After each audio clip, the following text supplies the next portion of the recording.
Welcome, class, to week 8 of Bubbles, Panics, and Depressions, a World History of Economic Crisis. This week we move to World War I and global economic crises. So, by the 20th century, the economy has been thoroughly globalized, and the period before World War I saw lots of interconnections between the global economy, and it saw a fairly good boom in the world economy. But in 1914, of course, that all changed. And so when we think about the first half of the 20th century in economic terms, I really think that we have to think about World War I, the Great Depression, and World War II as part of the same economic uh, phenomenon. There's a lot of different things going on there, but nonetheless, the the problems that are created by World War One extend into the post-World War One period, and then are some of the basic causes of World War Two. And it's not just political. It's true that the political problems are an issue, of course. The German loss in the war and the Western Europeans, the British and the French punishment of Germany. Those are certainly, that punishment leads to humiliation, and the humiliation leads to Hitler's ability to use this in politics and to rise up and become the leader of Germany. There's no doubt about that. But in general, uh, the, uh, uh, the, the connections here that I'm going to make are economics, because this is a course on the history of economic crisis. So this time period, when we think about the history of economic crisis, this is it. This is the big one. Okay, this is the Great Depression. The World War I and the post-war situation leads into the Great Depression, and we'll talk more about the Great Depression next week. But this is really the heart of our understanding of modern economic crises. I think second to that is the recent Great Recession. Okay, so let's talk about World War One. Now, before World War One, the major economies of the world were on the gold standard. That means that their paper currencies were convertible to gold and not to silver, and that includes the United States. So in order to make this work, you had to have substantial reserves of gold. And so you can see in some of the documents on Blackboard that the Americans had substantial, they had $2 billion worth of gold before World War One. The rest of Europe has fairly substantial holdings as well. The French, 800 million, and then the rest smaller amounts. But having gold, just basically you put it in the basement of your national bank, your central bank, and you keep it there. Having gold to support your currency was really basic to the way economists thought about the economy and political leaders as well. So the war begins. Europeans think this is going to be a short war. Turns out it's not a short war. It's a war that lasts for 4 years. It's a devastating war, and the war is very costly, about $200 billion. So it just takes a huge chunk of money out of the European economy, and it takes an enormous amount of gold to fight this war, because you have to spend real money, and that means spending the gold. Okay, so the Europeans are left with essentially a much diminished gold supply at the end of World War I. Okay, now they didn't just fund their war with gold, though. They also funded it with borrowing. So there was a substantial amount of borrowing, especially France and Britain, and they borrowed a lot from the United States. Because remember, the United States has a lot of gold, so the United States can do a lot of borrowing. Now, the third basic, and they borrowed somewhere between $9 and $11 billion from the United States, private and government money. A lot of it is actually private money. And the third form of funding World War I was to print money.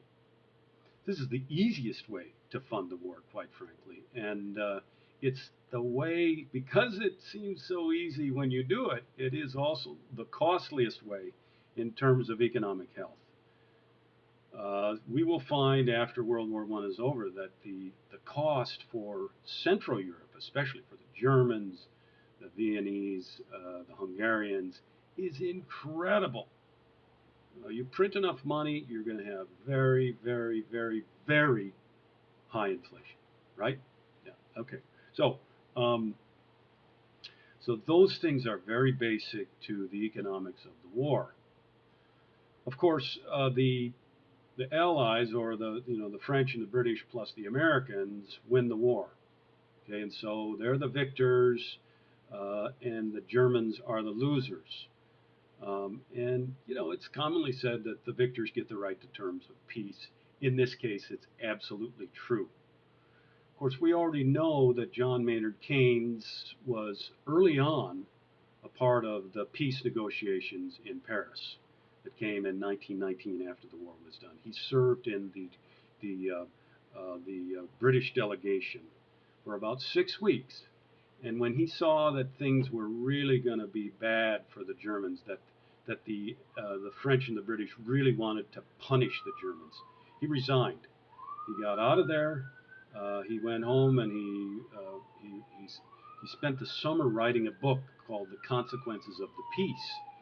And this book outlined the dramatic consequences that could befall not just the Germans, but the rest of Europe. Because, of course, John Maynard Keynes understood that Europe was becoming one place economically. Inter-European trade was a very significant part of the economy. And Germany was the largest producer, the largest manufacturer in Europe. So if you punish Germany, then you're going to lose the goods that Germany manufactures. Okay, so Keynes says you are crazy, you shouldn't do this. The Allies went ahead and did it anyhow. Now let me back up 1 second and talk a bit about Woodrow Wilson. Put my Wilson hat on. So Woodrow Wilson did not wear a Puritan hat. It's the only hat I had. It's pretty close. It's kind of a top hat. Uh, Wilson, of course, became the political leader who was able to arbitrate the end of the war, and who claimed that this would be a peace without victory.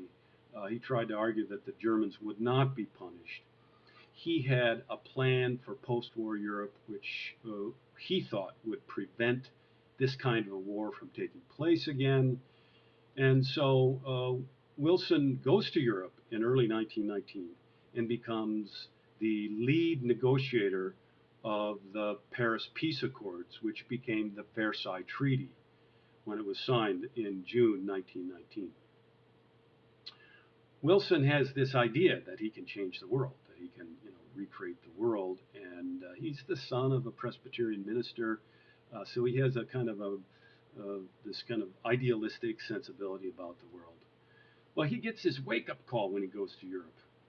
When he goes in January 1919, he is thronged with crowds who cheer him as the man who can save them from all of these terrible things that have happened, to prevent them from happening again. But when he gets to gets to Paris and the conference starts, what becomes very clear is that he will not win the day. He simply doesn't have the power. He's one, and the French and the British are two, so it's 2 against 1 essentially. And while Wilson does not want punishment, the French and the British do. And it's interesting because you would assume the French would want the most punishment. Let me take Wilson's hat off. Um, the French and the British, the British would want the most punishment, but it turns out that it's actually, sorry, the French would want the most punishment because they lost the most. About 1/4 of all of their young men were killed in the war. But it turns out that the British wanted a lot from Germany. There was one British politician who proposed $100 billion in reparations. Just an untold sum. There's no way Germany could have paid that. So Uh, so Wilson was up against it.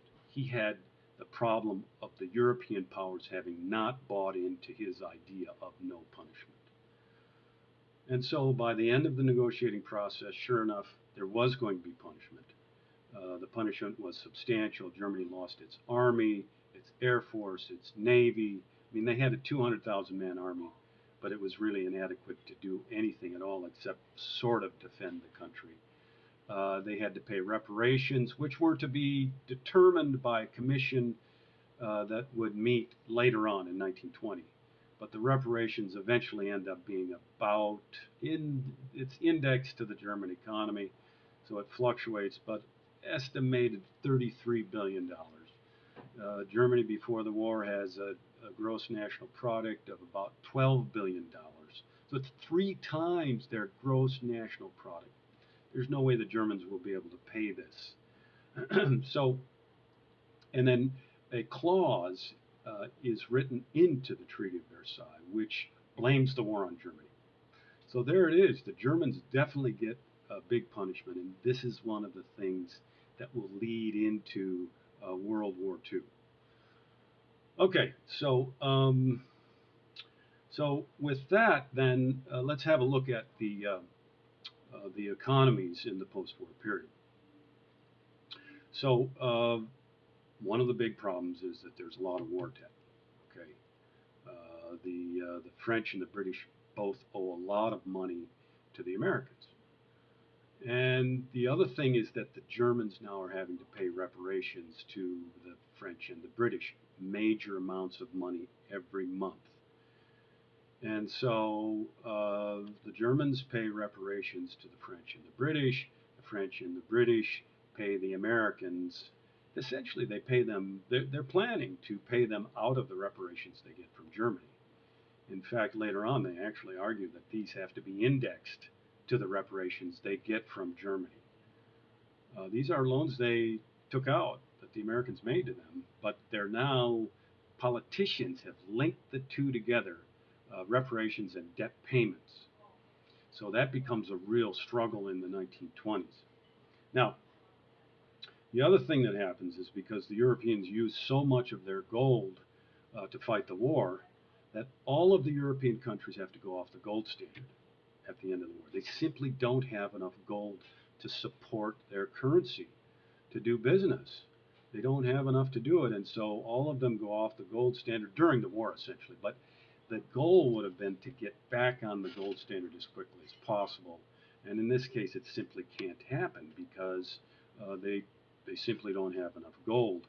And so what happens is they essentially lose the gold standard, and they've printed money, and so now they have enormous inflation, price inflation, and and their currency is worth a lot less now because they simply don't have the gold to back it. Okay, so that's an issue. The only country that can stay on the gold standard is the United States, which gains a whole bunch of gold via these loans and via payments and via its own, the stuff that it sells to the Europeans during the war. The Americans are set. Their money supply has expanded, but so has their gold supply. So the Americans have no problems after World War I with their currency and their money supply. Okay. So war debts, going off gold standard, lots of borrowing. What does this equal? It equals inflation. Tremendous amounts of inflation. And so we're talking about inflation in the range of hundreds of percents. Actually, when you look at the numbers, you actually there's so many numbers there that you can't even list them all. And they have to do it, they have to put little numbers up on the corner of the big numbers to make it work out. So, and it's mostly Central Europe. Now, all of the major combatants have suffered inflation, but it's really the Central Europeans that have suffered the most. And so, let's take Germany to start with. Germany printed a lot of money during the war to pay for the war effort. And so after the war, they don't have hardly any gold, and they're continuing to have to print money. So What it becomes is this downward spiral where you have to print money to get more money into circulation because the money becomes worth less and less, and every month it gets worse and worse. On top of this, the Germans have to pay reparations, so this makes the situation worse. And so the Germans are really stuck in this downward inflationary spiral. Between 1920 and 1923, inflation just explodes in Germany. And it explodes to the point that in the month of November 1923, bread in Germany, a basic commodity that all people need, like this loaf of bread, this goes from a lot, about 40 billion Reichsmarks, to 140 billion Reichsmarks. So it basically almost quadruples in price in a matter of weeks. So inflation has gotten so bad in Germany that people use wheelbarrows to pay for things. They wheel the money up to the store and they drop it off that way. And big trucks pull up to places of employment to drop off all of the Reichsmarks that are needed to pay for a week's wages. It's, there's, there seems to be no way out of this for Germany, but they have a very bright, clever central bank leader, a guy named Hjalmar Schacht. And Schacht has an idea. His idea is that since the Reichsmark is so bad, let's dump it. Let's get rid of it. Let's create a new currency, and the new currency will not be based on gold.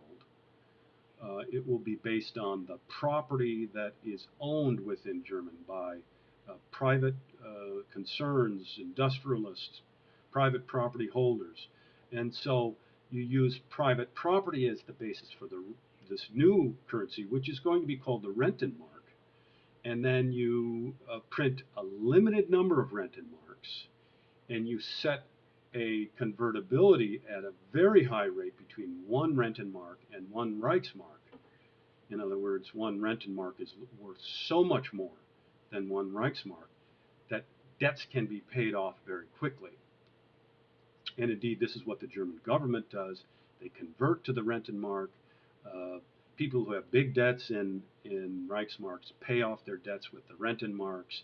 And overnight, this causes the German economy to recover. Of course, the people who lose are the people who have savings in Reichsmarks. They hold equity in Reichsmarks. The Reichsmarks basically disappear.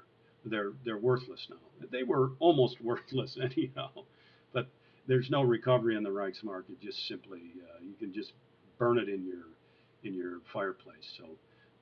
And so Germany actually is able to pull itself out of this inflationary spiral. They continue to have some problems, but the biggest inflationary problems are past them. One more thing, uh, the Dawes Commission. Now, the other thing that happens when the inflation explodes in Germany is Germany is no longer able to pay its reparation to the French and the British, its monthly payment. And so Germany basically says, well, we can't pay it anymore. We're not going to pay it because we simply don't have it. We're just printing day and night, printing all these Reichsmarks. And so they default on their reparations payments. The French move an army into the Saar Basin and take over the mines there. The British demand payment. The Americans step in with a commission. Say, okay, let's get together and let's talk about this. See if we can resolve this. Essentially, the Dawes Commission really resolves this crisis situation, this emergency situation. They do this in a couple of different ways. The Dawes Commission allows the reparations and the debt payments to the Americans to be linked. Okay. So if there are no reparations from Germany, then the debt payments don't have to be made. The second thing the Dawes Commission recommends, and the American government follows through on this, is they give Germany an emergency loan so that they can continue to make those reparations payments. And the third thing they do is the Commission renegotiates the reparations bill. They say, okay, this is a lot of money. This is way too much money. We're gonna we're going to not name a final figure, but we're going to cut down the amount of reparations. And then we're going to see how the German economy does. So the Dawes Commission actually places an economic official in Germany, a person who will determine on a monthly basis whether or not Germany actually has the money and has the economic capacity to pay its reparations for that particular month. And then the Americans allow the French and the British and the Italians to pay like just a percentage of the war debts that they owe. And so there is some measure of stability that comes out of this. But there, within this silver lining, there's a dark cloud, and we'll talk about this next time. But try to think of what the dark cloud is. There's a problem with the Dawes Commission and the scheme that was set up. And we'll talk about that next time. Okay, have a good week.